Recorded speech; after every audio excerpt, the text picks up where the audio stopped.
race with a very wet track, and we've had 2 further incidents for clear-up operations. This most recent in the most challenging part of the track for all cars, which is in the Porsche curves, and ironically it was one of the factory GT Porsches that has lost its load, dumped its engine oil.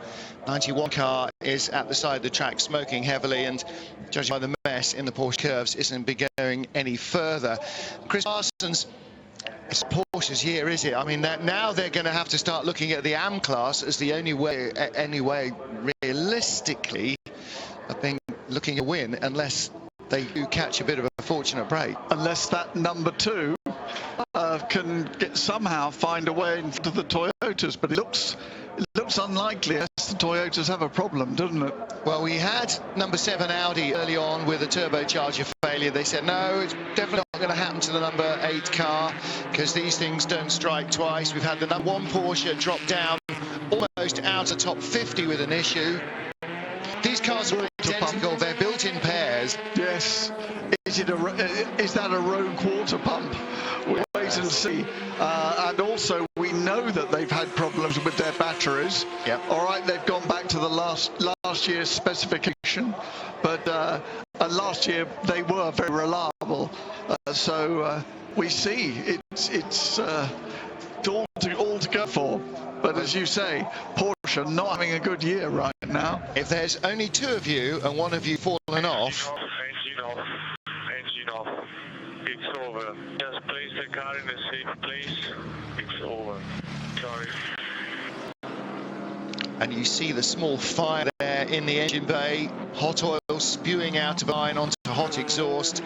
And you heard the engineer just saying, bin it, forget it, it's blown. It's blown fairly comprehensively well, a little flash fire there as well, but not before it had laid oil all the way through the Porsche curves. And Jeremy, sure, there's no option there but the safety car. That is so dangerous. You hit that at 160 miles an hour in a prototype, you're hitting everything else in the county. Yeah, and I think the race officials there did a really good job to get the safety car as soon as they possibly could. And I mean, certainly the safety car was out before we had any indication, we had any sort of a picture at all to suggest anything was wrong out there in the Porsche curves. And yeah, if there's one place you don't want oil on any racetrack anywhere, particularly not here, going into the Porsche curves at night. The only thing that could be worse would be if it was raining as well.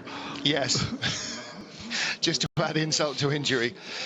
So that looks like a Ferrari team that can do a full service there. They've got a lot of equipment out on the track, on the pit road.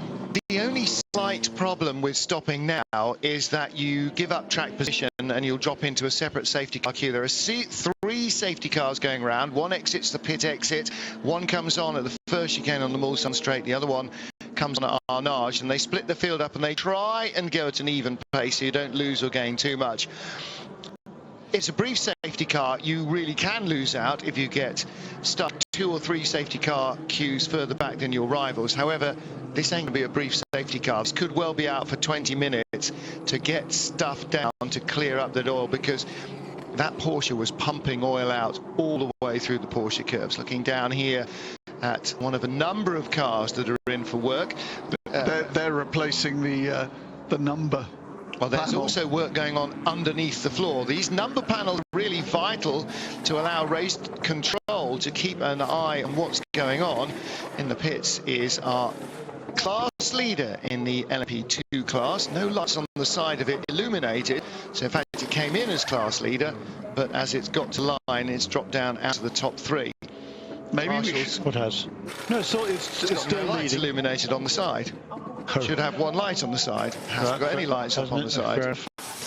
It'll be resuming behind the next safety car, and that will probably put it into, I believe, second place behind René Rast in car number 26, because you'll have to wait there at the end of the pit lane until the next safety car comes past, and then once all the other cars have gone by behind that, then these cars will be released.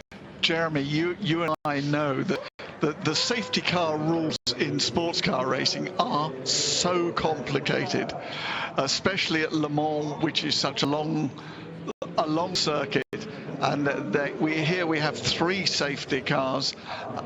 to try and equalise things out. No, it doesn't equalise anything. It just means I don't know. I'm still not 100% sure why they do it. It's a pet peeve of mine, certainly, particularly now where we have the Code 60 system in place, and I don't see why the cars can't go around, catch up to the back of the field, and just have one safety car, because then somebody gains a lap. Don't gain a lap. Yeah, they do.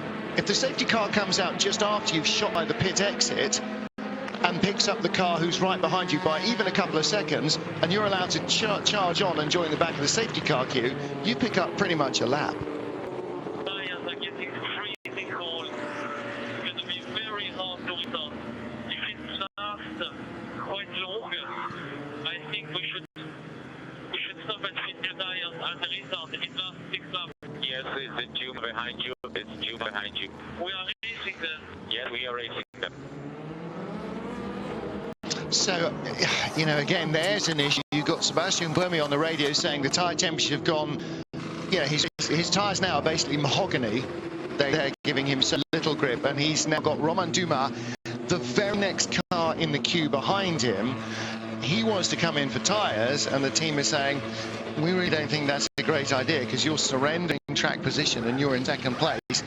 But these things are going to yo-yo up and down. These gaps will yo-yo up and down. The chances are this isn't the last safety car. You might get it back. You might not. Yeah, but to come in just for tyres out of sync is sacrificing quite a lot. You're sacrificing more if you have to restart and there's no tyre temperature, because he's going to have to go hard at it and will likely go off. But presumably it'll be the same for the Porsche, because he must be having the same problems. Different car. Yes. Maybe on a softer nighttime compound, we don't know, but we'll have to see exactly what transpires from that long queue waiting to rejoin the track. To take a quick pause.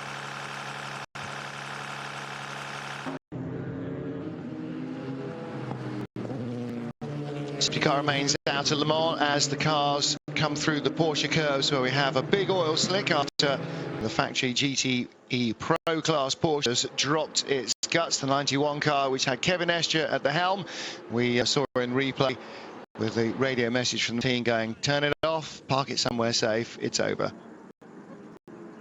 55, we still 55, P2, we still P1. Selby P2, Dumas P3, Duval P4, but 8 laps behind. Okay, copy. Duval me in close together in the next safety car queue. Well, they slightly miscalculated that. Right. Dumas is 2 laps behind, not 8 laps behind. Number 7, Audi, is 8 laps behind. But it wasn't the car to which he was referring. Dumas is 2 laps behind in the number 8 Audi. So that was the message to Mike Conway, the race leader, number 6 Toyota. His teammate Sebastian Buemi is 2.5 minutes behind, and Romain Dumas is 2.5 minutes behind. They are in the next safety car queue back, below or behind which he would drop were he to come in for tyres now. And Jeremy Shaw, they eschewed coming in behind the previous safety car because it didn't fit their fuel economy plan, and I would imagine they will, when they get to 14 lap, they will come in fuel, or possibly 15 lap, because behind the safety car they'll be able to sip it parsimoniously for maybe, I don't know, maybe they might be able to go a 16th lap, but they are sticking to the plan, aren't they? No matter what distractions are thrown at them. Come on, come to me, come into my pit lane. No, I don't think we'll bother, thank God. No, that's right. And when the last safety car was out, which was only an hour or so ago, in actual fact, we did see Stefan Sauer bring that car. As soon as we went back to green, he brought the car onto pit lane for service and a driver change, and that was pretty much right on schedule. And because of the fact that the car was, the tyres would have been cold, it was a good idea to come in then rather than doing. They could have done one more lap, but I think it was a good idea to come in then, get fresh tyres, hot tyres, get out there, and as soon as he could get on the racetrack, he was running fast. Been suggested that now would be a very good time for GT teams to bring their car in for a brake change, and we saw the 68 Ford with the front engine cover off, or bonnet off. It's not an engine cover because the engine's at the back, and of course you would need to take that off to access the brake fluid reservoir to make sure that you topped it up if needed, when you were bleeding the brakes if needed. So it may well be that 68 has come in for a brake change. In the GT Pro class, the number 82 Rizzi Competizione car is still the lead Ferrari. That's Tony Vilander. He leads the field. Richard Westbrook second in the 69 Ford, and in 68 the pole position sitting car that lies in third place, which currently has Dirk Muller at the wheel. If that's come in for a brake change, then chances are everybody else will as well. Now, of course, what you want to do is lose as few safety car cues as possible, but can't imagine that it's going to be just one. You might drop back two safety cars. You might even drop an entire lap doing a brake change. Depends on how proficient and how easily and serviceable your car's been engineered to be. I know that during qualifying, Corvette were practicing doing brake changes, and they were able to change up the pads, the calipers and the discs in under a minute. Wow. So they're obviously expecting to have to do it, and they built the car to be able to do it very, very quickly. So apparently you can get better than the quick fit fitter. Yeah, I think the number 68 car, I'd be surprised if it's exactly what if they didn't do exactly that on its last pit stop. It's taken them 3 minutes to get that car back out on track. Number 68 car, still running in the third place in the class. It might, has it lost a lap compared to the others? No, I don't think it has. It's just going to be, it is going to be behind an extra safety car, so it's going to be 2 safety cars behind, but it is still on a lead lap with, we presume, brake pad change done. Yes. And no disc change done, other than just pads. You'll change the entire lot of match set, won't you? So does, but it's mechanism. But as we're not even halfway yet, they may have to do it again. No, I think they'll probably be able to stretch it from here, more than likely. I mean, they're only going to do the change now because under safety car. They're good to go for probably 2/3 distance probably before they start. Yeah, hopefully 13 hours and 45. Well, of course, the other thing now is we are in the coolest part of the night now for the next 4, 5, 6 hours, and so that means that there will be more cooling effect on the brakes, so they will stand a slightly better chance of surviving than perhaps they might do during the heat of the day, as that comes later on. But yeah, if they're changing them now, they're obviously fairly much convinced that they will go all the way through. In safety car queue with the number 2 Porsche, that is the car that lies in third place. And just in front you can see the number 5 Toyota, second place car Sebastian Buemi, and the Porsche is 2 cars behind. In the safety car queue there is one hybrid, one LMP2 car in between, and that is one of the 2 BR01 LMP2 cars, the SMP racing cars. So whether it's 27 or 37, a little hard to tell at that distance. Teams will be able to tell you, because you can see that the sort of assortment of different light patterns on the front of the cars. A lot of the cars will have an extra light. You'll see some GT cars with lights down the windows, around the edge, or in the case of the Fords, straight down the centre windshield. And various other cars have illuminated headlights or whatever. We are thinking about the FIFA. We're not in the window to pit yet. We're not in the window to pit yet. We don't know how safety car will last on the track. We're looking for options. Yeah, I stressed it before, to get ready the safety car is low.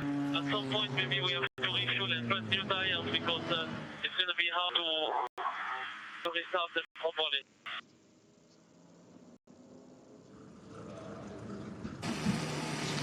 Yeah, and that was Sebastian Buemi again, once again confirmed with the team. This car has now completed 158 laps. Buemi was last on pit lane on 150 laps, so they're still just more than halfway through a fuel tank. We'll be right back.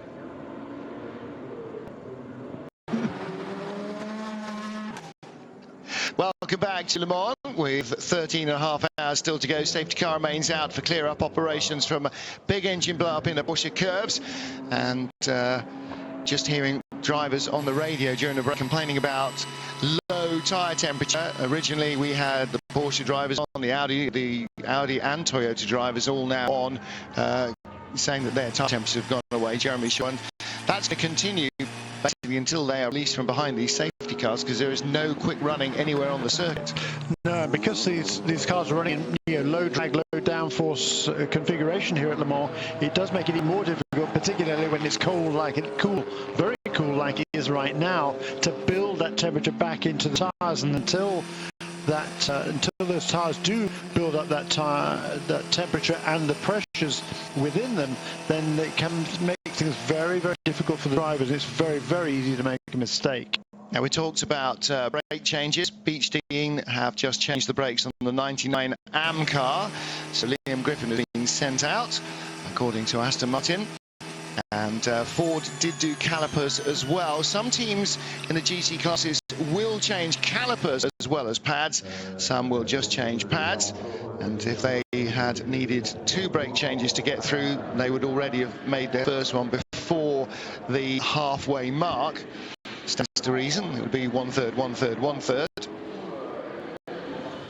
So lots and lots of dust at the Porsche curbs from the cars going through that quick dry to try and soak up the oil from the 91 Porsche. But definitely no reports of rain so far. Originally it was supposed to be fairly wet, miserable and thundered all the way through the race, and that has gradually improved the forecast. Still not entirely sure that we can guarantee it won't get damp at any stage, but certainly yesterday before we got into the race, the forecast was for a dry Sunday. Safety car will come in this lap. Okay, so Mike Conway is one safety car ahead of the rest of the contenders, that being Sebastian Buemi and Romain Dumas, and they've just got a couple of slower cars between them. In LMP2, we've now got 3 cars behind the same safety car. That would be number 26 car, René Rast, that leads the way at the moment. That is for G-Drive Racing. And behind him is Matthias Besch in car number 46 for TDS, and in 3rd place Gustavo Menezes in the Signatec Alpine, also in Orca Chassis. So Orca Chassis are 1, 2, 3, and those 3 cars are not nose to tail, but there's only relatively few seconds between them. In GTE Pro, Toby Lander, the full safety car ahead of Richard Westbrook, and the 3rd place car in the class is Dirk Mueller. He is one more safety car further back as well. So the 3 leaders in GTE Pro have been very much split up by this safety car period. In GTE AM, David Heinemeyer Hansen leads in number 88. That's the Abu Dhabi Proton Porsche. And Bill Sweedler in the Ferrari is one safety car back, about 2 minutes back, in 2nd place. And then Rob Bell now has moved up to 3rd place in the class car number 61, 1 lap behind as Martin. We go green. So the safety car pulls off in the pit lane, safety car pulls off at the chicane, safety car pulls off at Arnage, and they try and synchronise all those together. Eduardo Freitas is trying to make sure they are all in the right position so that nobody loses unnecessarily, with one set of safety car queue going green and the others still in yellow formation. So the full circuit is green once more.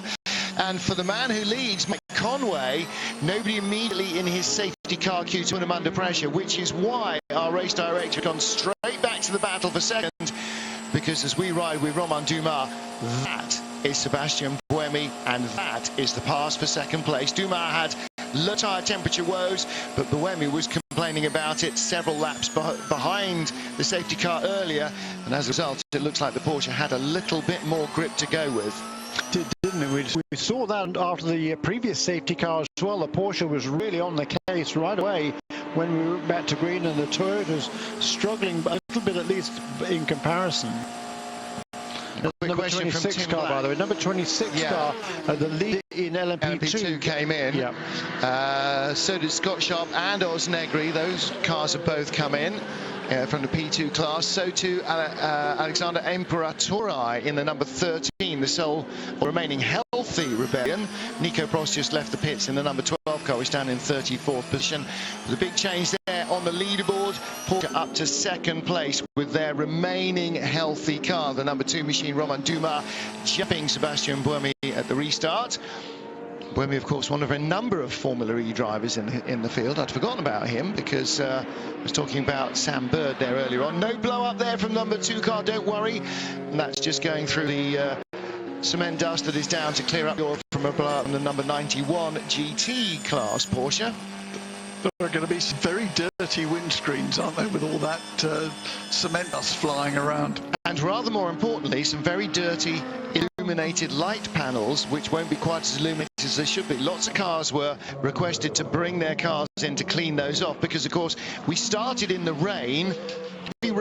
Heavy braking means lots of brake dust caked down the side of the car. The team's always very careful to clean the windscreen and to clean the front headlights, but nobody really paid attention to the side illuminated panels until it got dark, and then that was a very wide line, and then the race director pointed out that in fact they couldn't tell who half the cars were and would they mind cleaning the sides also.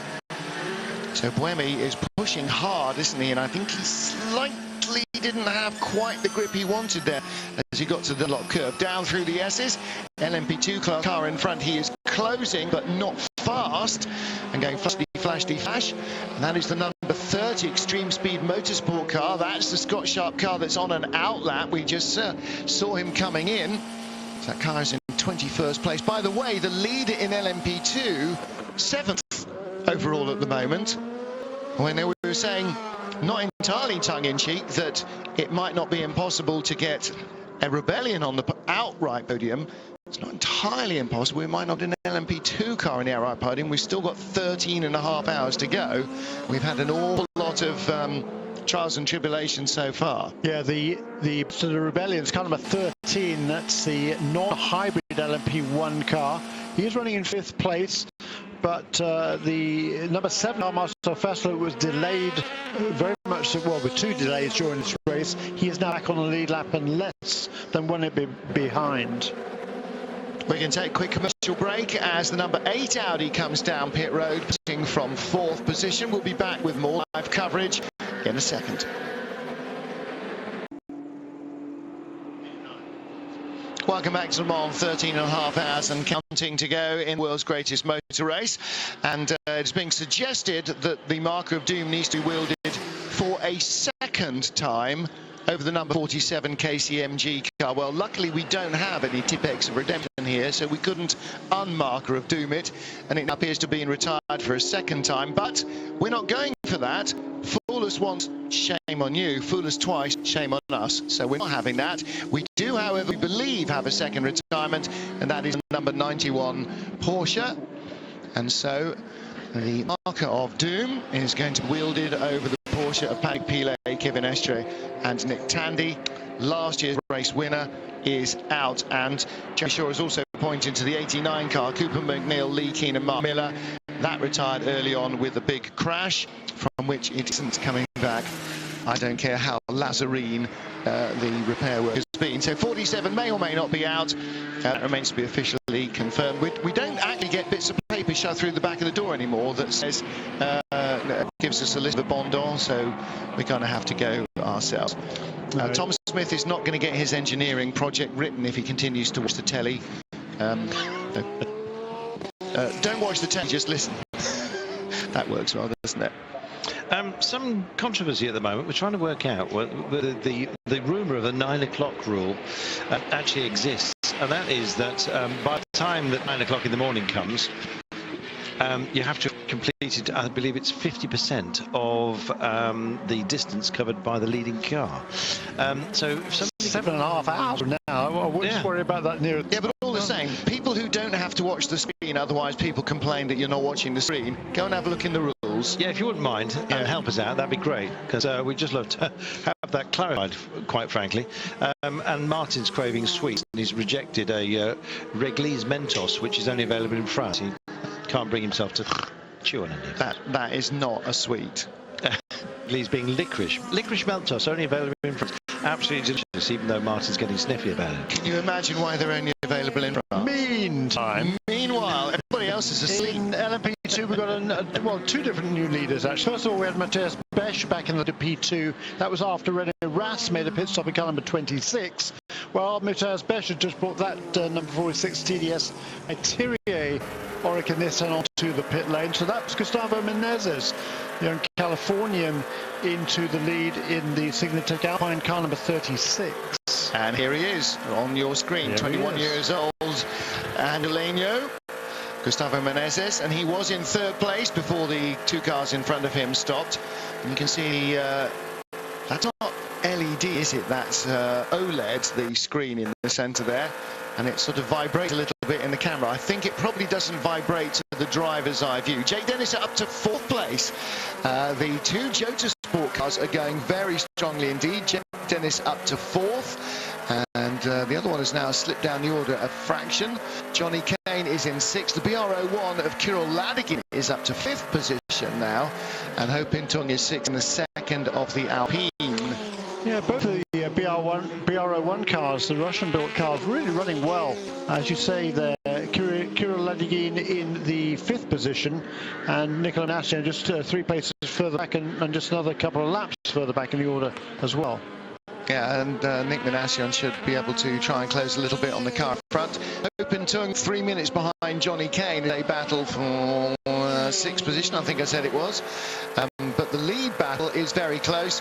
René Rast, who was the lead before his pit stop, 33 seconds behind Gustavo Menezes, and another 16 behind him, Matthias Pesch. So that's the de facto battle for the lead, because when Menezes pits, as he must, then he will drop back down to third position. Speaking of which, of course, after we jumped away from the safety car, we still had Mike Conway in the lead. He now leads by a minute from Romain Dumas, who was third in the safety car, and jumped ahead of Sebastian Buemi, who is now just 7 seconds behind him. The Porsche seemed to bring its tyres in much more quickly, either on the last lap behind the safety car or immediately after the safety car, and got in front of the Toyota. But Jeremy, how much of an overlap now is there in pit calls between the Toyotas and the Porsches?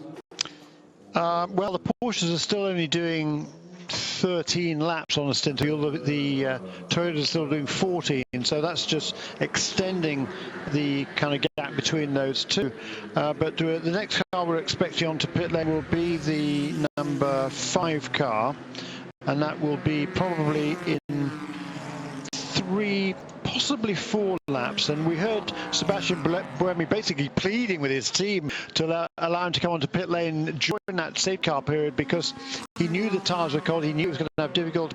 As the number 71 car pulled off to the side of the road. That is the car that Sam Bird's part of the team of, and that's the Ferrari in the GT Pro class that's had all the issues, isn't it? Davide Rigon and Andrea Bertolini sharing it, and they're not even. Oh, they are. It's Davide Rigon who's gone off 29th place overall, 30th place overall. Make that.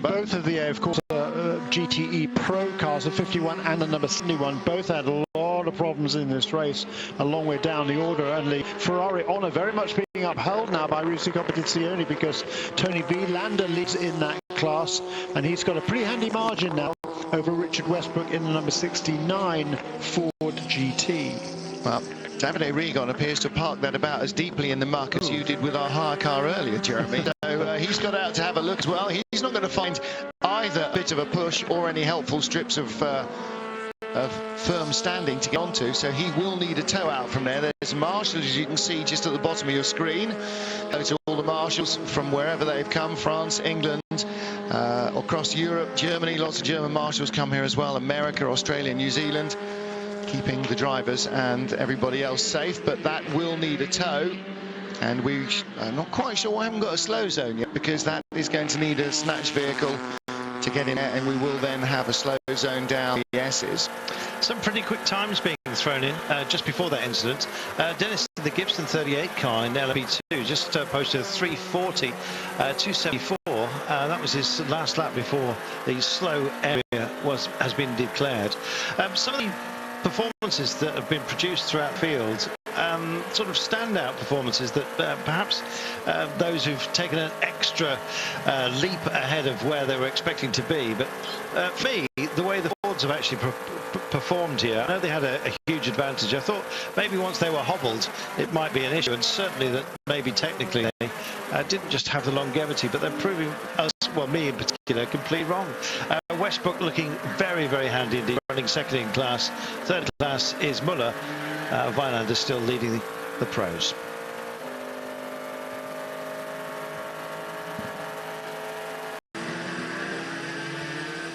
Welcome back. A slow zone remains because of a Ferrari in the gravel, and questions amongst ourselves as to whether Dirk Muller's fastest lap for the class 3:52.4, and indeed the Ford Pro. Now, welcome back as a family. We've been asking ourselves some questions, notably whether Dirk Muller's time will actually stand and whether he's going to find himself on the naughty step. 3:52.4 he set just before we went to the break. We were saying how impressed we were with the way the Fords are running. Clearly at the cutting edge of their own little development curve and still running very well. But too clean sanction, you think, maybe in the offing here, Mark? Yes, he's not only set the fastest race lap for his car, he did it by setting the fastest first sector time, and I'd be amazed if he managed to get away before yellow flags came out for Davide Rigon parking his Ferrari in the gravel. If he did, then he's a lucky boy. If he didn't, then he's going to end up with a penalty of some kind. Now we have not only the Ferrari but also a Tratter taking it out of the gravel, as that's why everybody is going through here at 80 kilometres an hour. That's the slow zone. Just saw David Hannemeyer Hansen coming out of the pit lane in the number 88 Porsche, Jerome, make a note, which is still in the lead of the GTE AM class, not least because Bill Sweedler stopped behind him. Also the 82 car, Sweedler, Townsend Bell and Jeff Segal performing a driver change. So that is the number 62 car, second in the AM class. Third in the AM class is Rob Bell, no relation to Townsend Bell, but related to Matt Bell, brother of, and he lies in third place in the number 61 Ferrari, which is the Singapore entry. Jeremy presses the button. Yes, but not the Matt Bell who races in the sports car series in the US. In the US, no, the Matt Bell that races in the sports car series in the UK. Yes. So they are two different Matt Bells. Yeah, yes. they're but Geordies, and none of the other Bells are related to them. Some other Bells are.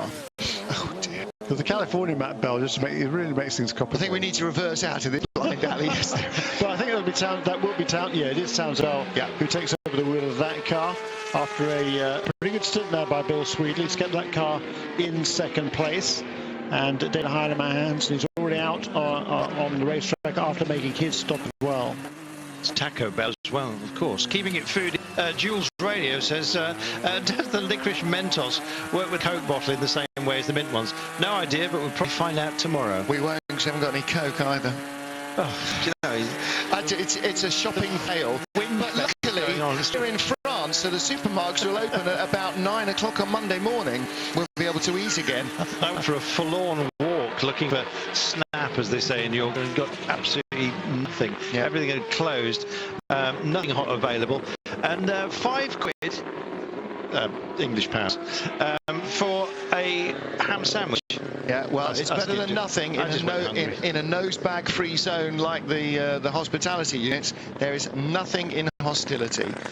I'm trying to make it 24 hours without any sleep, says Kieran Page. Well, you and the rest of us.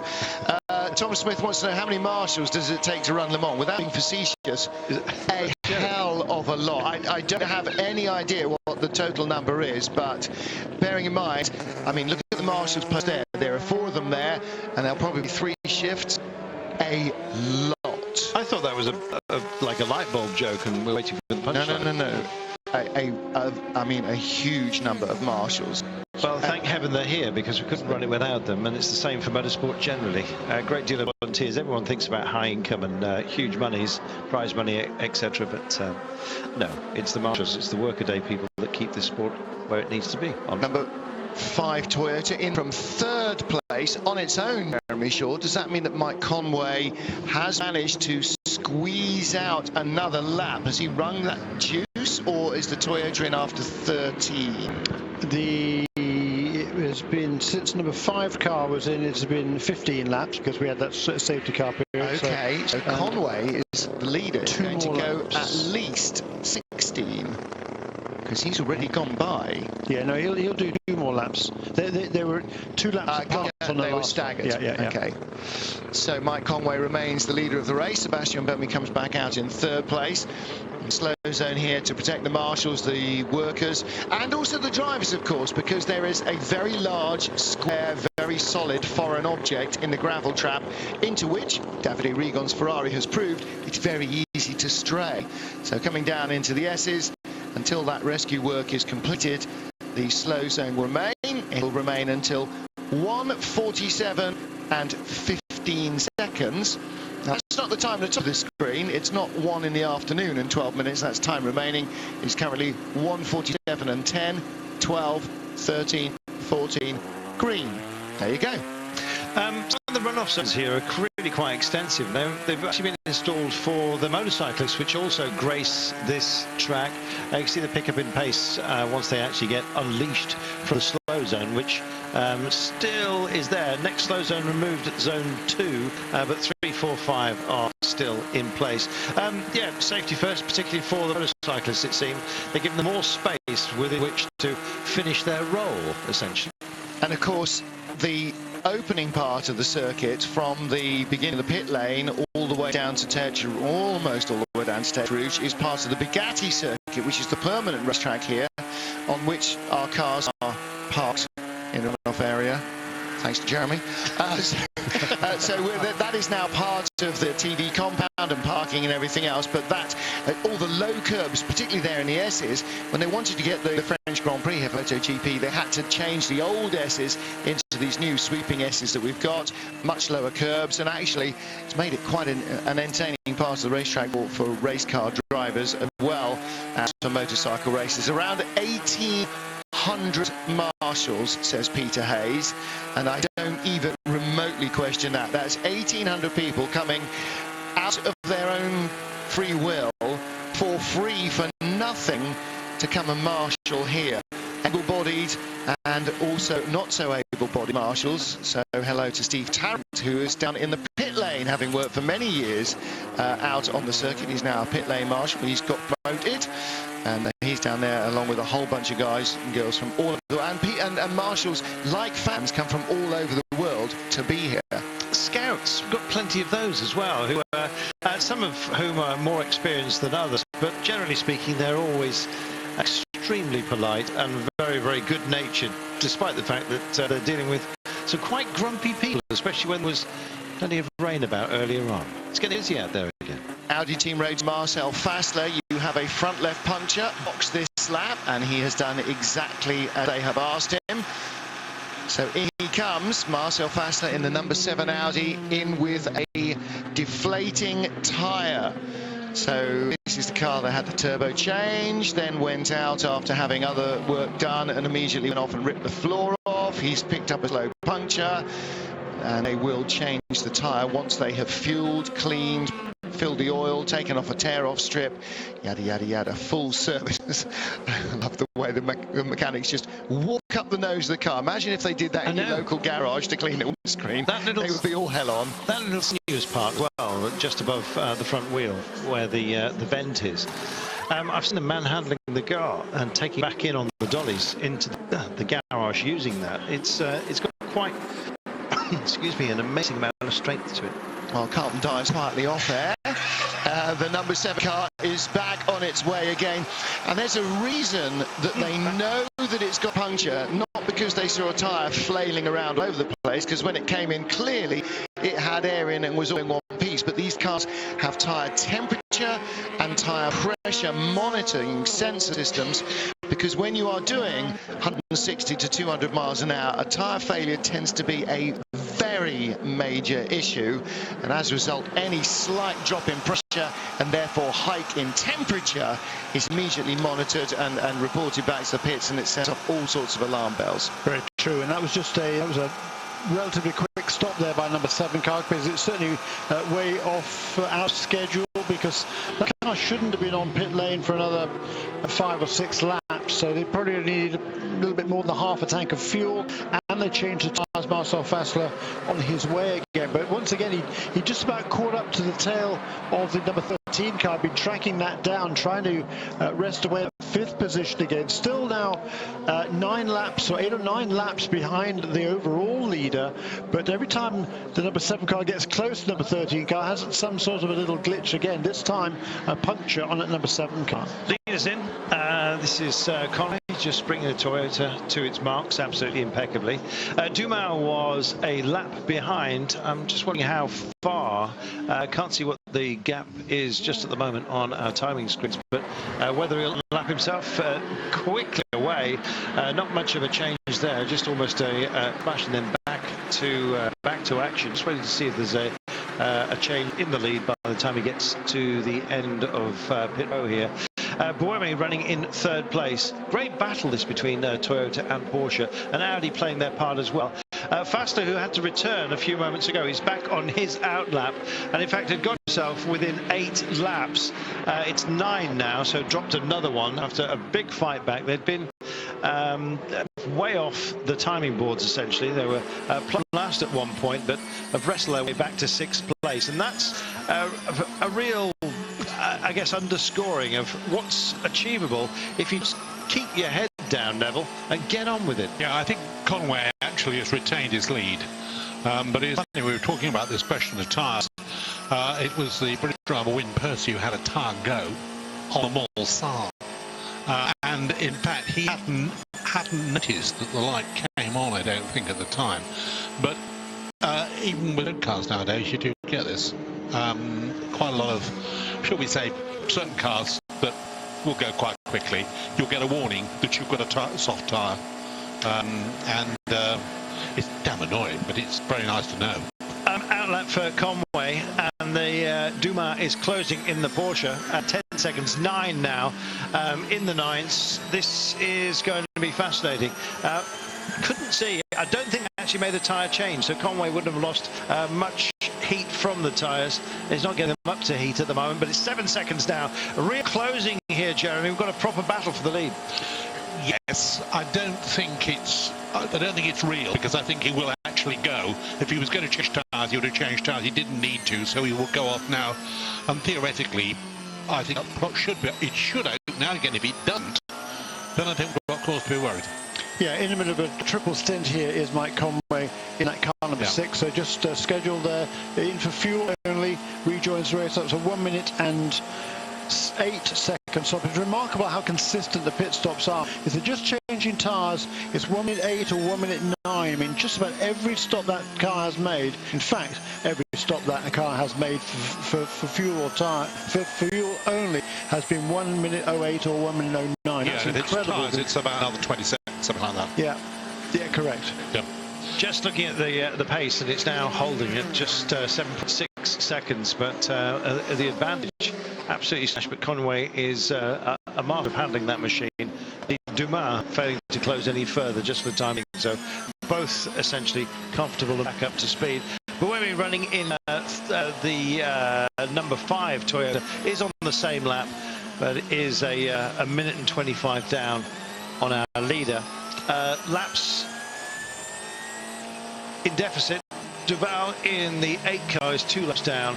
Further 6 arrears is not quite 2 laps down. Freiheimer, 1 3/4. In fact, yeah, he's just he's now found himself just a solid lap down. You're absolutely right, Jeremy.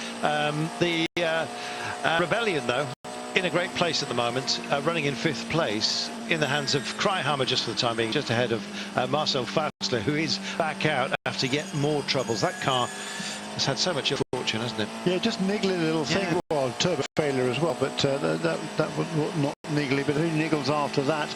But that number 13 car Rebellion racing really done a nice job this season. Been on the podium twice already this season. Actually only on the podium once, but they scored 3rd place points on 2 occasions. And the difference there being that in the first round, Audi won on the road, but then was thrown out because of excessive wear on the plank underneath the car, effectively the ride height. Although it's much more complicated than that, but the car was did not pass post-race scrutineering, so it was excluded from the results, and that elevated the number 13 car into 2nd place. into third place, excuse me. So that car's running now second in points in the World Endurance Championship, and the car has run absolutely beautifully so far in this race. It's well prepared, it's well driven, the drivers drive sensibly. Again, we were talking a little bit about brakes a bit earlier on, and it is quite amazing the difference you'll come across with drivers. And if you've gone round with drivers, or you've been on a circuit with drivers, there are some people who are absolute animals with brakes, and there are some who they brake slightly earlier, but their braking isn't aggressive and the whole thing doesn't get out of balance, and it makes a tremendous difference, particularly in a long distance race like this. If you've got somebody who saves his brakes a little bit, it's not really saving them, it's just basically if you feed the brakes on properly, then it helps you. If you don't, then it's all run, it's horrible. Yeah, and the braking systems are so much more complicated these days. With the hybrid system that's regenerating energy from the braking systems. The actual size of the brake itself is much smaller than a conventional brake that you would have on an LMP1 car, because of the electric motor that is harvesting the energy from the braking system of the car. It's incredibly complex these days. Those not respecting the slow zone speed, and in fact we've got 1, 2, 3, 4, 5, 6 cars under investigation, and some of those are reasonably high up the order. Nick Manassian's 27 car is one of those, incidentally. Easy to find yourself getting foul of the authorities in a tight race like this, which it most certainly is. Shows the new Audi by the look of it too. Indeed, it can have a huge cost. I haven't actually seen Matteo Tuscia in action. Have you been tracing him? Yeah, he ran earlier on. He certainly ran 2 or 3 stints during the evening. Yes. Only a teenager. In fact, is our youngest rider? Yes. I believe he is. So there he is. Matteo Tuscia in the 13 car. It's Dreihammer that's got control of it at the moment. But what a responsibility for a youngster, especially, and what a chance, I guess, especially as for the moment, at least provisionally, top 5.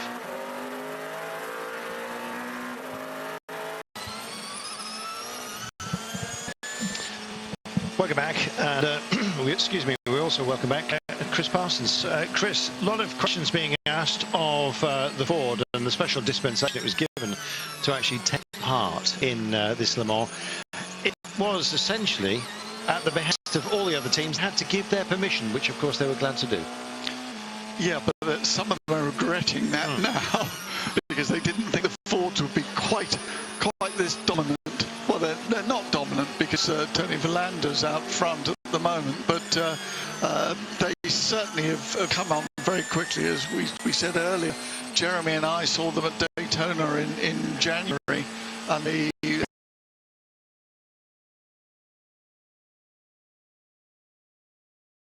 actually supplied the first car. I think it was yesterday or the day before, of the others. Yeah, but the prop production ones aren't coming off till October. So, yes, is a real production car yet? Well, I think it's fair to say that it's as near as you're going to get to a GT prototype. It's quite a remarkable looking beast. I can't decide whether it's lovely or just a bit too Flash Gordon for my liking. It's certainly got that very large rear extension, the diffuser at the back end, which has now been permitted, and they seem to be getting longer and longer to the detriment of the look of the car, I believe. But anyway, here's your overall classification. The Toyota hybrids are 1 and 3 at the moment. The Porsche number 2 car is running second. They've had their issues, however, with the 1 car, as I'm sure you have seen, as proving that ill fortune is not just reserved for those further down the order. This is the LMP2 class, Red Rast and the Orica. It's Orica 1 and 2 for the time being, running 157 laps, so 12 laps down on the overall leader, but nonetheless a great battle raging here, and some very, very close calls. In fact, at the top of the timing sheet, we're seeing Conway and Dumas, and they're separated now by just 4.2 seconds. I'm not sure what the fuel load is for Dumas or when he's due in, but Jeremy, I'm sure, will be telling us fairly soon. He is due to make his call.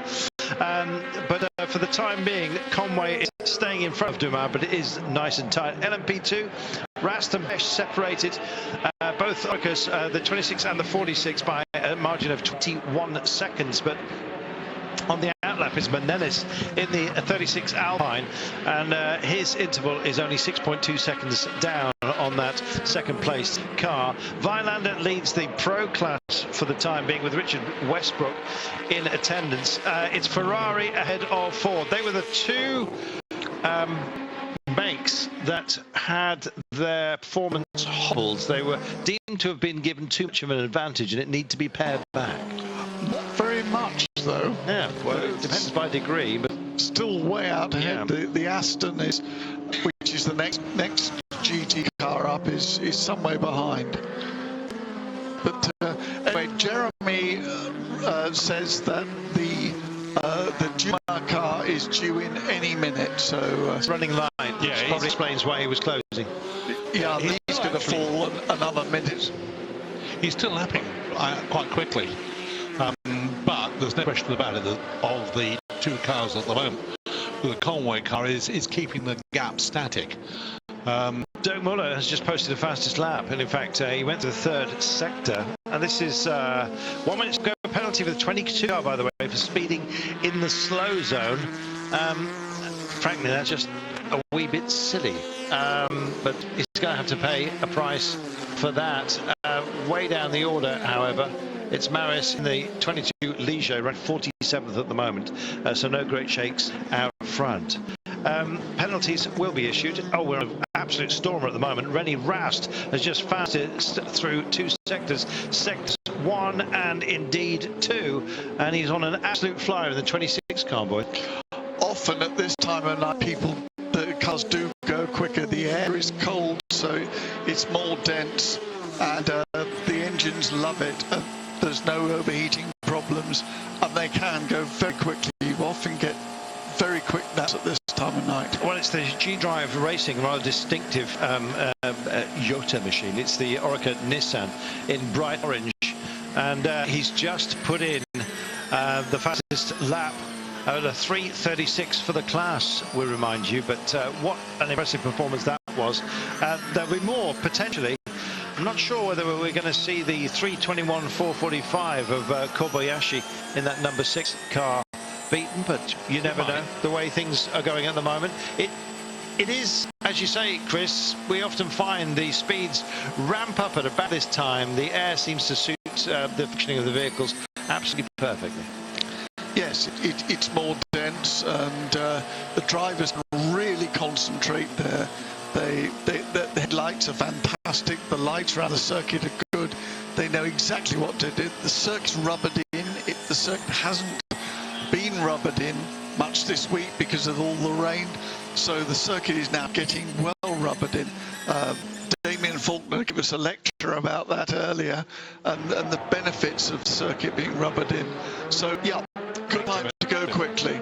Not go quickly. Mars Faster under investigation at the moment. Well, maybe. Pit stop under investigation for that car. The car 83 as well, likewise, is also being looked at for exactly the same reason. The 7 car came back in very quickly into its release. I'm not quite sure why. Find out for you in a moment. But the 2 car is on its mark. This is Dumas, who was closing, it seemed, on Conway, but light load, and here he is now for his service. So in the pits, let's see how smooth it is. It's interesting to see that the mechanics are now cleaning the numbers every time the cars come in, so they don't get hauled in by the clerk of the course. They've been extraordinarily strict today, and I'm actually wondering whether the light boards that have been supplied to the vehicles are actually a bad batch, because so many of them have failed today. It's a combination, I think, of things. I mean, let's face it, we did start under some very wet conditions this morning, and I think what happens is that you get dirt and everything else all over a car. Night time comes, there's bugs and everything else as well, and it just was, I think, one of those things. It is fairly warm out there. When the sun was out earlier on today, it was quite a lot warmer. It has gone cold an hour, however, and I think we are going to see some quick times now. Frankly, if the Porsche stands any chance at all, quite frankly, he has got to go for it. One way or the other, he has got to go very quickly over these few minutes. Now, if it's a question of range, the Porsches are managing 13 laps, or they were earlier on today. I don't know whether they've managed to extend that range, but 14 laps comfortably for Toyota. Audi managing 12, and that's being reflected at the moment. Yeah. So it all really comes down to reliability and hoping that no one goes off and there are no offs, no gravel traps or whatever. But reliability, and Toyota look in a strong position. A 1 minute stop-go penalty has been imposed on the 22 car for speeding in the slow zone, and that's going to feel like an absolute age by the time they are on their marks and beginning to take it. I'm going complete dotty, and I don't think I am. I've just seen that one of the quicker laps that we've had for some time was actually not an Audi. It wasn't a Porsche.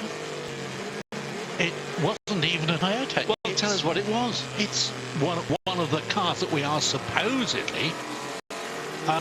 It's the. I've lost him now on the ball. But no, it's a 336. It's a 336, which is a which are reasonably a very quick time. Is it Menezes? Is that who you're talking about? Well, Dennis has actually just gone quicker than him. In fact, the times are getting faster and faster. Yeah. Kane at the moment in the 42 car is just fastest through 2 sectors. And so the pace of the vehicles is coming good at the moment. It seems that the track, the oil problem that we had earlier on, it was oil dry, by the way. It looked like rain at some point with the oil dry being caught in the headlights. Wasn't a bit of it? But it's all been sent clear. Kane at the moment on an absolute stormer. Can he manage to land it through traffic? And it's again, we can see that Brendan Hartley's come out of the pit in the #1 Porsche. We thought we'd lost that one, so he's set a sector 1 and sector 2 time. So the #1 Porsche is coming out again. I'm still waiting for this Gibson 42 to come across the line and complete the 3rd sector. He's lit up the timing sheets, timing boards on 2 of them, and is clearly on mission. I'm just wondering, he can't possibly be pitting and not being called as far as I can get. 82 car on its marks just for the time being. Service for this Ferrari. Yellow zone 3, and in fact a much slower section for Kane, the sector 3 there, and I'm just wondering whether that has it. I hope it's not him. We'll find out in just a few moments' time. Yes, Jeremy showing 60 in the gravel. That's who this car, 60 in the gravel. There we go. Brendan Hartley's set a 3:23, so and that is considerably quicker than most of the other hybrid cars are going at the moment. So that car seems to have got over its problems and is back on, although it is on lap 134, whereas the leader is on lap 172. So it's a long way down. Sorry, Chris. Richard Westbrook just exiting the pits in the 69 car. At least I think Richard's still on board. I don't think we saw a driver change there. 45 seconds in arrears, also on the outlap. Also after service is Malocelli. Terrific battle here, and Ferrari still with the bragging rights. The 82 car we saw in just a few moments ago, he's away. So is Briscoe. Also on the lead lap then, the car of Dirk Moore, the 68 car. So proper battle raging between that trio, and in fact not much of a margin separating all of them. And the Aston's only 1 lap back in front of both of the Chevys. So that Aston's doing very well. We're on board the Chevrolet of Milner, running in 5th place in class behind the Aston of Sorensen. Some glorious sounds here. I'm looking at the grandstands as well, largely empty, I must say. Grabbing some shut-eye. I'm always amazed at the ability of fans here to actually get themselves to sleep, especially when there's this kind of cacophony going on. But you used to spend a lot of your time here in a camper van in the infield of the Bugatti circuit, and you slept like a baby, I understand. Well, I worked through the night then, but I could actually go to sleep while racing was on, sort of during the day, and I never had any problem with that. And as far as I'm concerned, you know, I used to go the whole 24 hours. I don't now, because I'm not that stupid. I really don't. You know, there is a point at which you become incompetent, and I'm always incompetent, but you do become incompetent, and you're as well sort of to take a break from it. Otherwise, it just goes on and on. I think that the other thing is a lot of spectators who come here. When I used to come years and years ago, just purely being impressed before I was doing commentary, I used to go out on the Mulsanne. I used to get out at the end of the Mulsanne. I used to spend an enormous amount of time going around the circuit, watching from different points, particularly in the dark, when you could get around. But there are so many spectators now that getting around the circuit is very, very difficult. Very different now. Ages. Very different now. Just following the 95 car of Sorensen at the moment, just staying with him as he circulates, running in 4th place, a lap down and trying to unlap him now. Well, the number 7 car has moved by the 13. This is the car that's going so quickly. Indeed, and this was the one who had a pit stop under investigation. He's clearly got away with it, but likewise on a mission. This is Dirk Miller we're riding with right now. The red strip, by the way, some of you asking about it, clearly it doesn't anger or upset the vision of the drivers, despite the fact it's carrying a bit of flair. It's for car identification as they are coming into the pits, so the lollipop man knows who to waggle at. But, to my mind, it actually looks distracting, and likewise to many of the viewers. I'm just keeping an eye on these times again, and we've got a lot of people in the 325s now. We've got Conway in the 324s on a regular basis, and the Rebellion has said it's 326. That is a quick car. That is a very quick car. Negri Jr. has just pitted in the Leisure 49. And the Rebellion, I think, is just about to come in for a pit stop, the 13 car. But what a fight back by Audi. All credit to them. The 8 car and the 7 running in 4th and 5th place at the moment, albeit with a big deficit of, 8 laps down is Marcel Fassler's 7 car. Yeah, but at the moment, you know, watching this carefully, the Conway's Toyota has gone well, no great problems. That one Porter has gone well. You know, surely in that little group, somebody is going to have a little bit of problems sooner or later. It might all tighten itself up again, yeah. Just pitting for Dirk Muller, coming out of 3rd position. In fact, here he comes right now. Needs a tidy one for the Ford GT because the Aston of Sorensen has been on something of a mission. Let's have a look. Sorensen, we remind you, a lap down, running in 4th place ahead of the Chevrolet of Milner. Great to see all of these makes being represented: Ferrari, Ford, Aston and Chevrolet. It's a good mix, boys. It is lovely to have Ford back and have all these names back in GT racing. Terrific. It's great as well that the manufacturer were keen to put a spotlight on their own class, and they knew that if Ford were racing here, that's precisely what would happen. So to everyone's advantage, but their performance advantage is something outstanding. Suggestion that they were sandbagging in the tests and got away with it for a long time.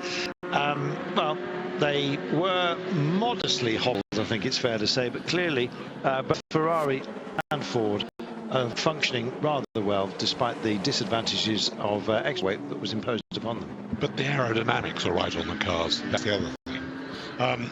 When the GT40 was first delivered, there was all sorts of problems with aerodynamics on the cars. You don't get that today. At least it's properly understood. And when Ford came back, they did a very good job from the word go.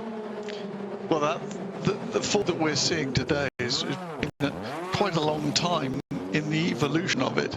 It didn't just appear overnight. You know.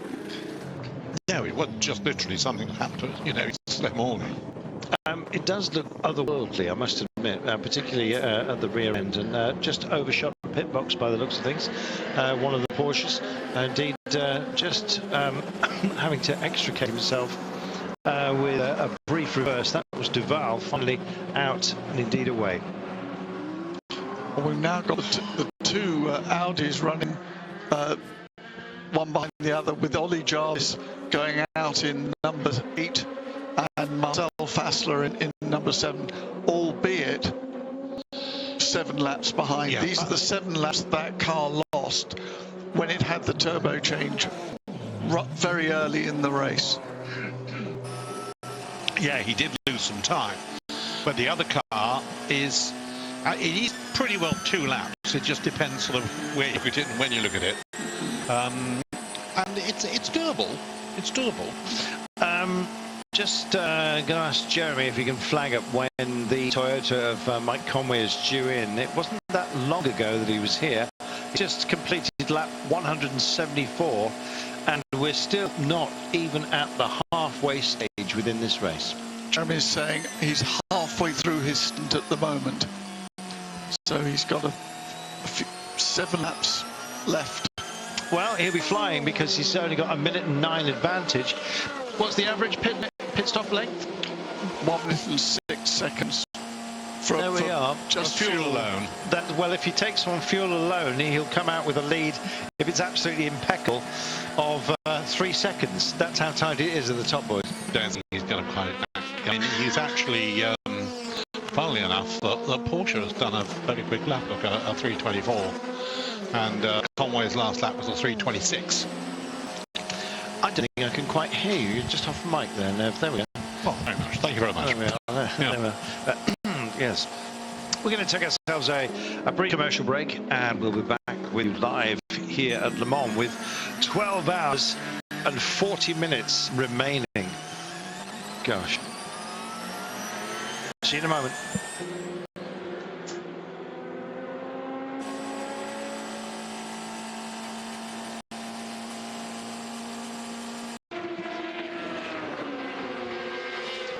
Welcome back. Just waiting for Mike Conway to pit with the Toyota. It's going to be possibly another 3 or 4 laps before he actually makes it back again.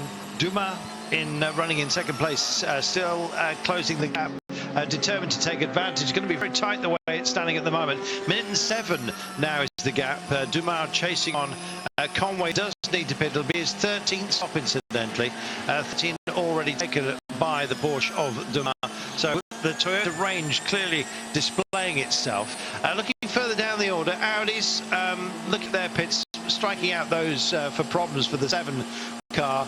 They've had 14 stops so far, with Ollie Jarvis on 14, 17 for the 7 car of Fassler. Kramer in, I beg your pardon, that is, yeah, that's true. I'm just looking along the line. The Kryhammer here of Rebellion just dropping down into 6th place after that retrieval by Audi, which has been absolutely outstanding. Just shows it's a never give up attitude that's required here in 24 hours. Very much so. Looking at Conway, he's been a little bit slow. I think traffic probably has not been on his side. You don't have a clear run through traffic, but just as you'd like, you have every lap, and probably that's why he's suffered a little bit, because he's dropped a little bit on that. Well, we're on board with Ma at the moment with that Porsche, and in fact he's got a lot of clear run, but he's clearly on a mission. He's trying to catch Mike Conway, or at least close the gap, so that once Conway makes his stop, he's going to be in a perfect position to retake the lead for Porsche from Toyota. What a great battle we've got, Chris Parsons.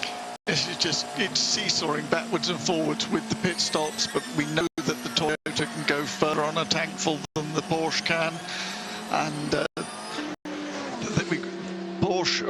Toyota have also got 2 cars. We've got one in first place and 3rd, so they seem to have the upper hand at the moment. Fascinating under braking to see how the distance closes down. And here again, and he's by through, gone. That's it, goodbye. But remember, 2 years ago, Toyota looked at this point in the race that they had it completely wrapped up, but about 5 o'clock in the morning, just as it was getting light, the car stopped. It can all happen just like that. Indeed.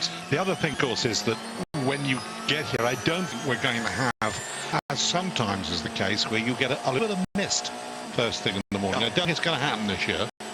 Well, I'd he be says, hopefully. very surprised if we don't get some mist, because there's so much ground moisture. Well, yeah. It depends on the temperature, ambient temperature, as to whether we do it. That's because the one thing, when you're absolutely, it's pitch dark, and you're coming out into the light again, that's when you really want to have your Conway at the wheel. So he's basically, his eyes are in, the whole thing is as it should be, as it gets lighter. That's when it can be. The two things, when you get dusk, it's difficult then. When it gets light, it's difficult then. And that's where the boys really can show their class. The 99 Martin, we just caught a glimpse of it. Beautiful livery, to my mind, the blue and white. It's actually a very, very pale blue, incidentally, rather than just a white. But functioning at 144 laps, the lead car on 176. Minute 9, Dumas' narrowing of the gap has just extended ever so slightly, and it looks like Conway, when he does come in, at least if he's holding this kind of pace, will actually re-exit. We're now tracing our leader. Lights flaring here. You can't, not overly defined. It's luckily we've got HD television these days, because you can actually pick out an awful lot more than you used to be able to. Yeah. In standard definition, where it was just a ball of light, would have been very entertaining. Conway's just put in a 324. Yeah. So and Dumas 326. So Conway's quite capable of fighting back. It swings and roundabouts, doesn't it? Yeah, it really is. 38 cars battling once again, and really posting in some spectacular times. This is that G-Drive racing machine in bright orange, not that you can see that at this time of night, as we just go through some of the gaps that are on the timing boards, but graphically represented, so you can see what the cars should look like if it wasn't so dark. But yeah, again, Dennis has just set a quickest first sector time. This time it's a 34.362. So if he doesn't get tangled up, and it looks like it's just going to be overtaken right now, I believe it's one of the Fords, I beg your pardon, as it was revealed out of the shadows. 12 hours and 34 minutes still remaining, and the pace that these guys are travelling at, still absolutely outstanding.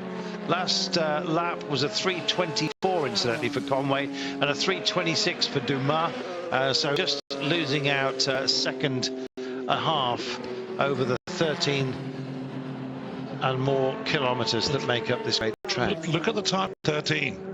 Again, right on the pace. Everybody's sort of saying, oh, well, they can't really stay with the Porsches. They can't stay with the Audis. They can't stay with the Toyotas.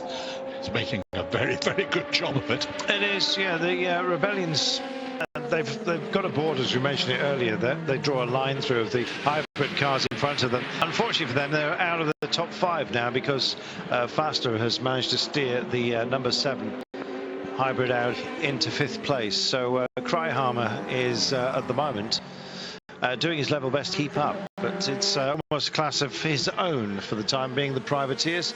Not quite sure whether that's going to be equalised, but for the time being, not having a retrieval system. And remarkably, they are the fastest cars out here through the speed guns, because of the variation in the pace of the hybrid cars, drifting from 1,000 horsepower down 500. We saw perfectly as well on some of the kinks that we were experiencing around the track here. We mentioned it earlier on today, but it's very difficult for the LMP2 cars to actually judge the approach speed of the hybrid, because all of a sudden they can only have they lose the hybrid drive, the extra boost, and they're essentially running at about the same pace as the P2 cars. So if they don't get by, they kind of run alongside, and it causes a great deal of worry for just about everybody. And next year that's going to be even more so, because the LMP2 cars are going from 500 horsepower to 600 horsepower, so they're going to be that much quicker. G drives in. This is the 38 car. He really was on the attack, and that's because he was about to pit, set a fastest sector in 1, and is now here and being serviced. Running in 4th place, Dennis, incidentally, so trying to make up the gap, which stands at 2 minutes and 52, but still running, just having a quick look now, he's 2 laps down on the class leader as we stand, 1 lap down. plus some time. Here we are then, 92 car.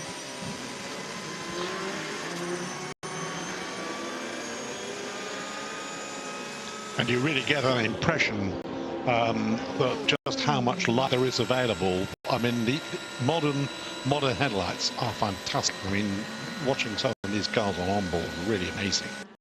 GT cars running yellow headlamps, by the way. The brightness, the sheer amount of looms that have been put out by the P1 cars is quite startling. I think potentially distracting, but I guess it lights the way for just about everybody. Well, you've got to take into account the amount of gain they've got on cameras at night, because that's also something that's... Another car that we've just seen coming back into the race is the CLM with Simon Trummer at the wheel. That's done 138 laps as opposed to our leader with 177 laps. So well behind, but considering they had an engine fire in free practice on Wednesday afternoon, they've done very well. How's the 84 car going at the moment? Just trying to have a quick look, trying to pick out where it is. Running 36th, and in fact it is Christophe Tanso's on board at the moment. That remarkable car, which is it got the special Garage 56 denomination for new technology, because it is switching between essentially an adapted car for Freddie Saucet and indeed the fully able-bodied drivers of Tanso and Bouvet. So great effort by them is being posted. Lovely onboard shots we've got here on board the 92, which is running way down the order, I'm afraid. And the Toyota and the Porsche in the 324, both of them.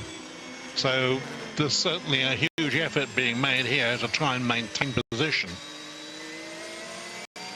I'm just looking carefully to see where Brummy is. He's still on pace, but he's got a little way to go before, you know, you'll have three on the same lap. But it's a possibility. But a remarkable performance by the Audis have brought themselves back up. They're not yet within real striking distance, but they've gone extremely well. And it's Toyota, Porsche, Toyota. Then two Audis now running together. The 92 car, by the way, in the hands of Jörg Bergmeister, who is an extraordinarily handy driver. They've had a full season in IMSA, mixed results in both the United States and indeed the World Endurance Championship, and indeed mixed results here as well. But in that regard, they are not alone.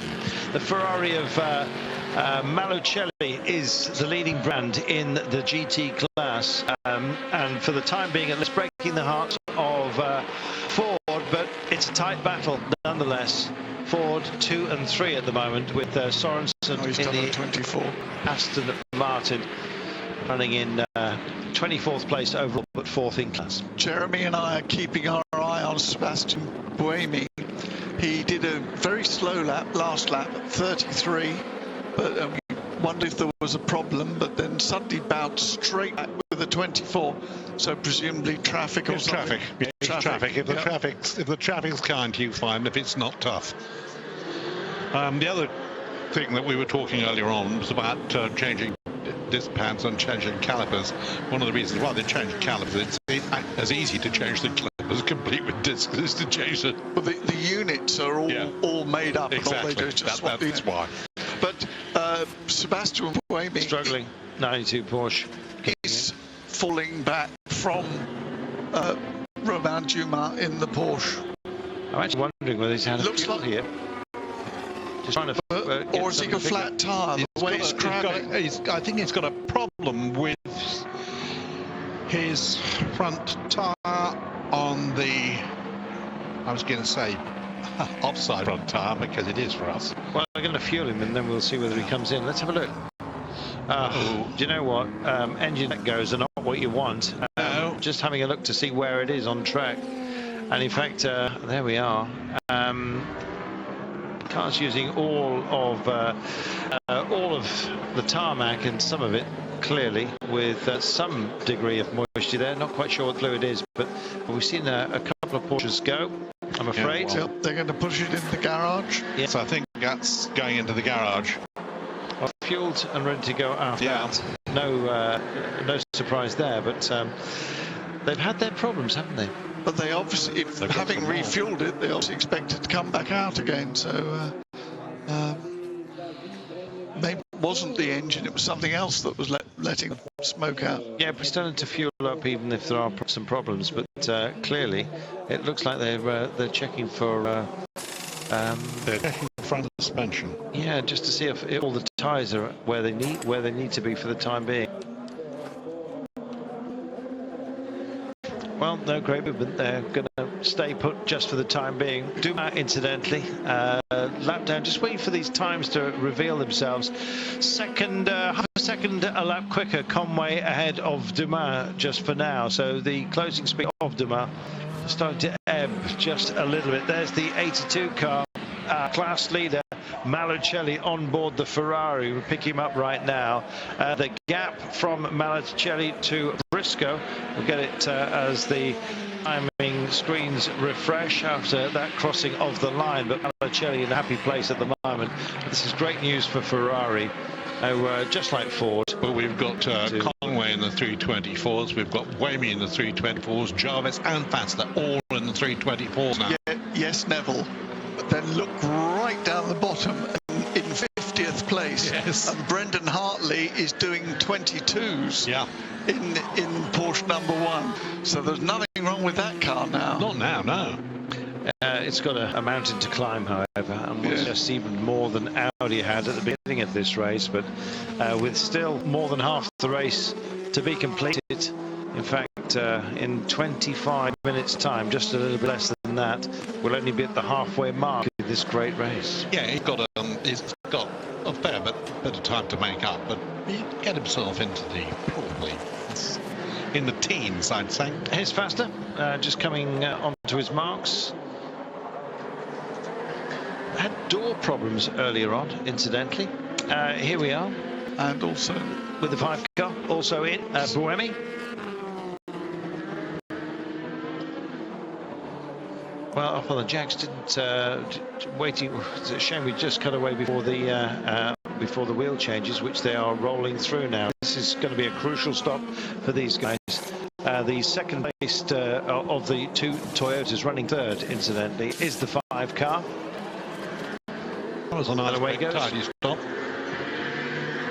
Well, Jeremy's run a clock on them for us during these stops, and we'll be doing throughout this evening. He'll give us a time in a few moments' time, but a minute 52 down overall. He's away. Dumas and Conway about to come in. I imagine he's only on 12 stops for the time being with his Toyota. 14 for Buemi, and in fact it's in the hands of Anthony Davidson. Anthony, almost ultimate competitor. I was talking about the potential for split strategies with only 2 cars, mentioning it earlier on this evening, but Anthony said, look, we're just going to go for it, as simple as that, and it's an aggressive strategy which is clearly paying off. And presumably he's going to take that car now through into the light.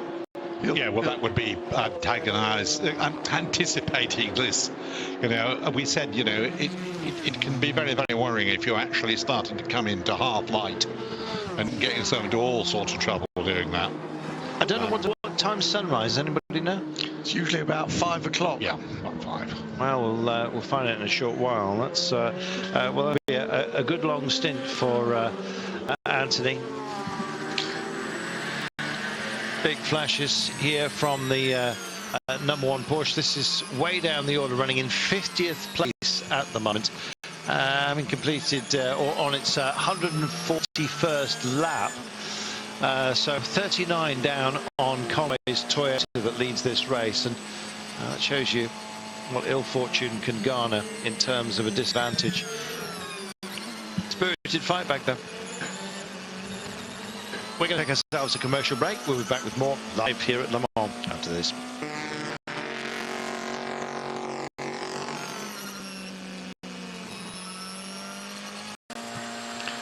We're back again at Le Mans at a time when we are still saying it's not yet quite halfway, but What we can see now is, as we suspected, with the temperature as it is, with the cars, if you like, spread a little bit now, we're getting some really quick laps. We've got 24s, 26s, and then of course we've got the revived, I think that is a very good way of putting it, the revived number one, who, when we last looked, he was still in the 22s, I think it wasn't, Jeremy, wasn't he?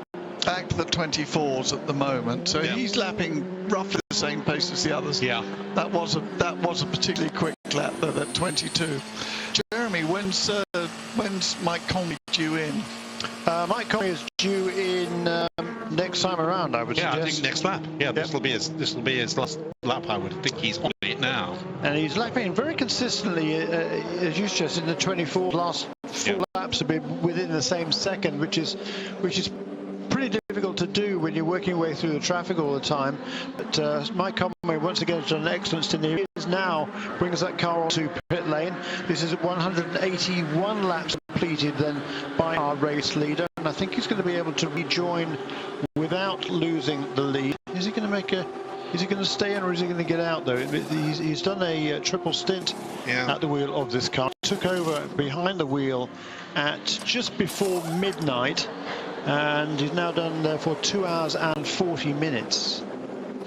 There's actually not an awful lot to choose between the pace of Conway and Davidson. They're both of them, I would say, they're probably the quickest drivers in their respective cars. It'll be very interesting to see what Anthony can get down to in that car. Oh yeah. Fresh tyres, cold air, and could be very interesting. Yes, because Sebastian Buem was definitely struggling through since we had the safety car period. He was never really he never seemed pretty comfortable. He was on the phone to the team, on the radio to the team, saying, "Look, can we change tyres?" He was having difficulty building heated tyres after the safety car interludes, and has back somewhat. I mean, he was only a few seconds behind the Porsche after the safety cars, but dropped a lot of time since then. It was about half a minute behind when he came in to make the stop last time around.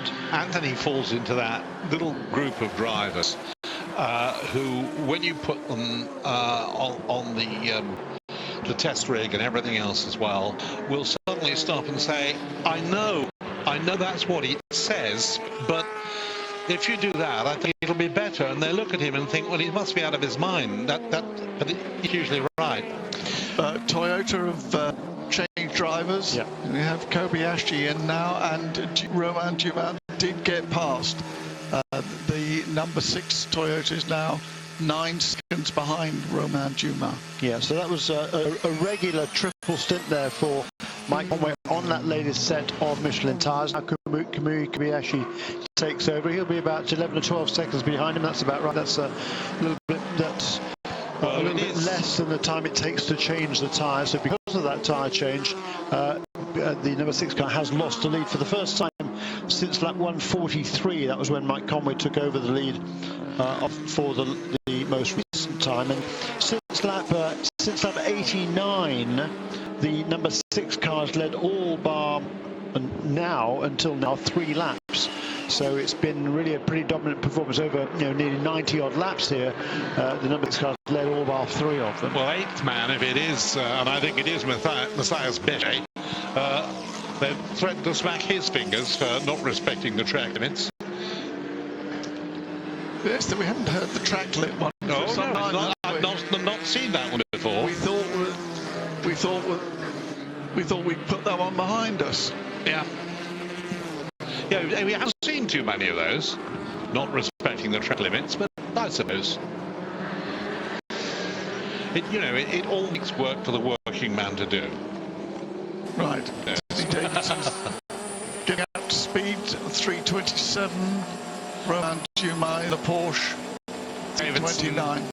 Davidson 3:27. Yeah, see, he's full fuel and everything else as well.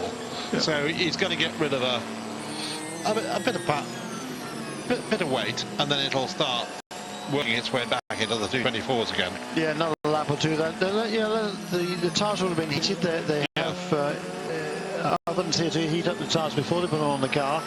So they lose quite a bit of temperature actually by the time they're taken it out of the ovens and put on the car and then driven slowly up the pit lane. But it shouldn't take too long to get those tyres back to where they need to be to turn some quick laps. But as you say, well, and he'll want to know. He'll want to know the first couple of laps that he's out there. He'll want to know where is there any vestige of oil if I get offline. There is any vestige, all that sort of silly thing that people tend to forget when they come out. Well, yeah, but no. I mean, he's got total confidence in his car and in his ability, and also he'll have been informed by Sebastian Buemi if there's anything out on the track that he needs to know about. Watch this, watch that. Absolutely. Yeah.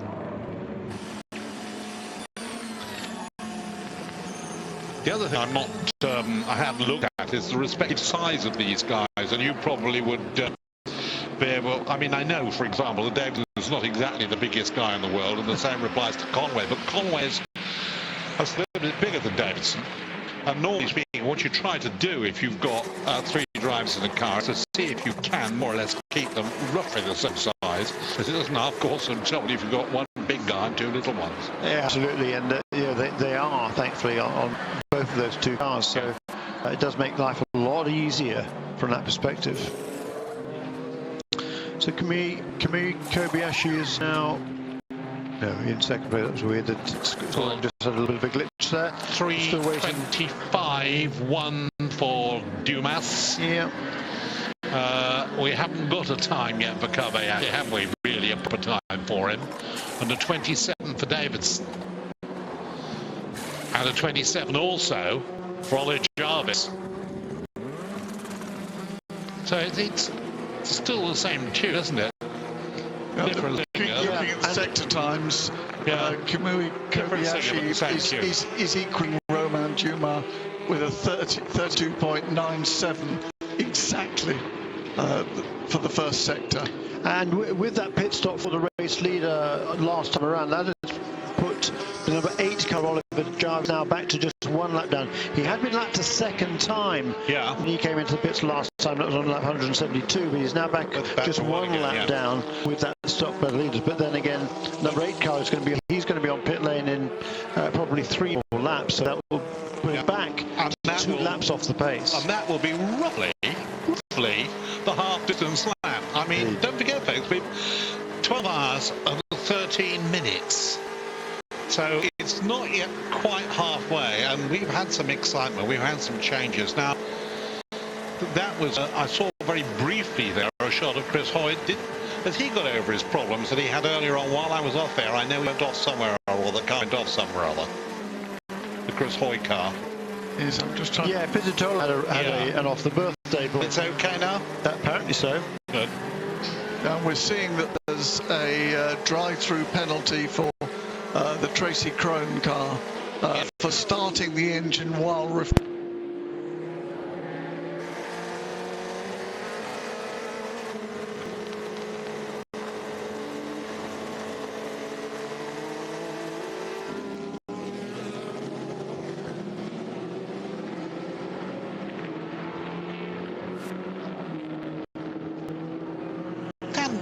I would have thought we'd have got a respectable time for Kobayashi, and we haven't got one at the moment. And we have a car in the wall here. Have we? That looks like Arnage. Yeah, and it's going not quite to the wall, did it? Did it actually get to the wall? No, but it's going to be buried in the gravel trap, isn't it? 10.5. It's Nicholas 34, Leutweiler, I think. Yeah, Nicholas Leutweiler, who is... Where is he? Yeah. I'm pretty sure it's 34 anyway. I can only sort of see the number on it. Obviously a long way down. On the third page. 55th overall. Yeah. So, there's only one LMP2 car behind him, actually, and that's the 47 car we saw expired a considerable time ago. Yeah. And we're going to get a slow zone. So it's going to cut the pace of the lap time, certainly. Will Romain Dumas come in now? Is he due? He's due in a couple of laps, so probably next time around. Now we've got a Kobayashi time, look. Yeah, because it was around. 25, yeah. That was the first flying lap. Yeah. A 3:25. But it's giving us an idea, you know, that he is on the pace. Oh yeah.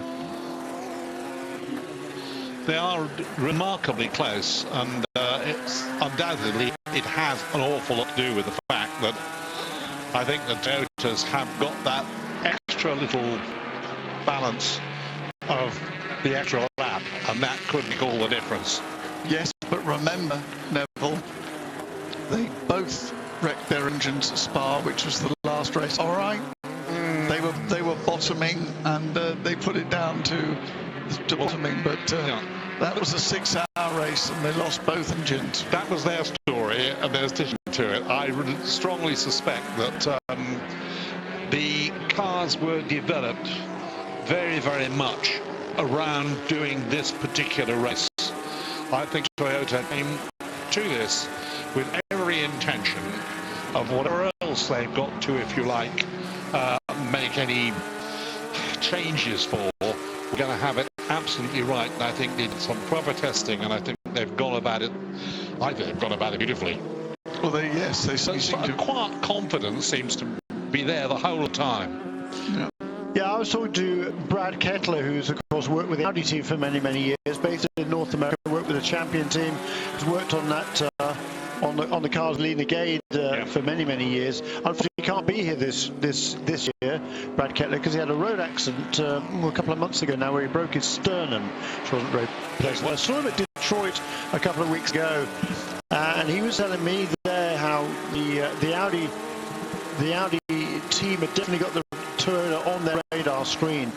He said he suggested to me that the cars could be strong here, and it certainly proved to be the case. And you know, the first round at Silverstone, there was a calibration problem effectively with the GPS system, which affects all sorts of items on the car. Well, who's that off the road? That's the Audis.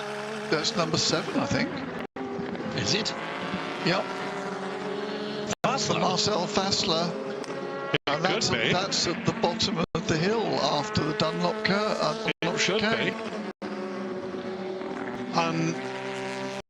Perhaps I'm imagining it, but it looks hot to me. Doesn't look happy. They've had all sorts of delays. They have finally got themselves ahead of the number 13 car up into 5th place overall. They've had the long delay early in the race where they lost 6 laps with where they had to change the turbo. Then later on they've had various other niggly little delays as well. But it is number 7. Yeah. We can see now it is number 7. Yes. Sitting here or sitting there, rather like Albert and his iron. That's the Audi that's had the troubles, isn't it? Yeah. It is. So where is he exactly? Hammer's got past in the rebellion. Yeah, where is he exactly? He's just at the bottom of the hill. Is it Les Chapelles? That away? No, that away. That away. Just after Dunlop curves. Yeah. Oh dear, that is, you know. So he's got a long way to go. A long way to get back. Down in the old S's, isn't he? And he's cast ground of all. He's clearly got some electrical energy there because they're able to keep the headlights ablaze, but nothing else. Now, I'm presuming Dumas is in. Yes. Here we are. And he's got the Audi going again. Oh, this is lovely, isn't it? You know, you switch it all off and try again, and it's marvelous. Control Alt Delete. Yeah. Several times. It took quite a while to get that car going again, didn't it? And it's certainly not yet up to speed. No, well, I don't think he cared. That's different. I think he wishes he'd actually left it a little bit longer. Well, but he's there. It sounds like he might be getting it back under electric power. Well, you see, it's certainly in home mode in some way, shape or form. It's going back, isn't it? But the trouble is, it sort of, it is under electric power, but it's unfortunately it's on the line, isn't it? He's got a long way to go. Yeah. The circuit is 8 3/4 miles, and he's only about 2 miles into the lap, so he's got a good 6 miles to go. Yes, it's interesting that we've got, of course, now a lot of electricity, if you like, in there. It's going to be equally interesting if we get towards hydrogen, isn't it? When we get towards hydrogen. Yeah, because exactly. It's going to be another one, isn't it? And I think I don't think that's that far away. There was a demonstration here yesterday of a hydrogen car. Was there? Yep. Who was that? BMW? Did a lap of the circuit. BMW? No, it was the green GT. Yeah. It's interesting also that there's this development that has been going on between Toyota and BMW, and one of the things that they're doing next year is going to give you a much larger range. And funnily enough, coming up over to the mall, I followed my first two wholly electric cars. The American cars, the Teslas. One, I sat with him on the M25, bowling along quite nicely at 60 to 70 miles an hour, indicated, of course. And then there was another one, the car park. Beautiful looking car. Yes, well, I've been to Norway a couple of times recently, and Teslas are very popular over there. They are. Lots of them. Yeah. I was very impressed. Oh, it's going to happen. It's going to happen. There's no doubt about it. And Volkswagen have announced that they're going a lot more electric cars. Yeah, it's all changing. And now we're putting them all away for 5 minutes as well. And Audi preparing. They're preparing for the excitement, and it's still coming, but it's taking some time. It's going to mean that just trying to work out where he is, and it's difficult in the dark, isn't it? You can easily, in daylight, you sort of somehow can pick it out, but here he is crawling home. Meanwhile, I don't think he's very far away from us at the moment. No, I think that's still on the straight, Neville. Do you? I think that's still. You think he's actually still on the Mossad? Yes. Well, he is struggling then, and he's going to struggle some more. There's a Frederick Sosa being lifted again into the Garage 56 entry. Car number 84, still running in 38th place overall. Christoph Manso has just done a pretty lengthy stint at the wheel of that Morgan Nissan. And with Frederick Sosa once again, who takes over. Up the inside of that, very nicely, thank you very much. And the LMP2 leader, Menendez, in the Alpine is 4 laps behind Marcel Fassler, so I think he's going to take 6th place.